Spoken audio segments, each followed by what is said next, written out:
Zuckerbergovim zaslišanjem v senatu ameriškega kongresa se je končalo romantično obdobje interneta.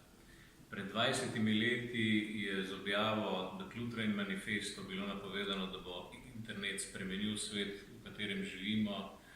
Slavnih 95 tez se je začelo s prvo, ki je rekla, da so trgi v resnici pogovori in da odslej naprej gremo proti hierarhijam, hierarhije se bodo sploščile, hiperlinki nam omogočajo, da se vsi skupaj med sabo bolj enakopravno pogovarjamo. Skratka, internet bo prostor, ki nam bo omogočal več svobode.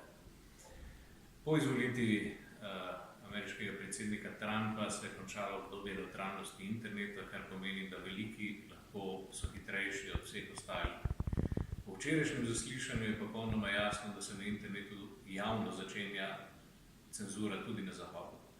Da so Kitajci in ostali cenzurirali objave na internetu in spremljali, kaj objavljamo, je znano že nekaj časa. Včeraj pa je Zuckerberg priznal, da 20,000 ljudi samo v njegovem podjetju deluje kot cenzorji. Skratka, internet ni več svobodno.